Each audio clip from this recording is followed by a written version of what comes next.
Welcome to Aimco Manufacturing. I'm going to demonstrate this gripping tool used to pick up the axle assemblies you see here. We've got our gripping jaws with the roller wheels. This will help us manually position the part into the fixture orientation. To grip the part, we'll engage or position the rollers in place, hit the clamp button. With our vertical control, we'll raise the part up.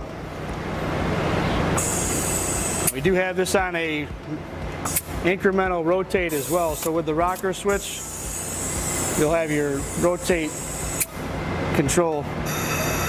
So once lifted, you can manually twist the part into place, engage the brake. It's just a small friction brake to help keep it in position during rotation. So we'll rotate the part down.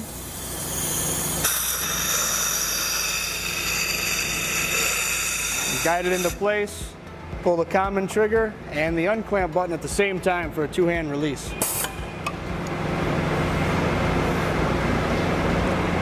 Okay, thanks for watching. Please visit Aimco Manufacturing for more product videos.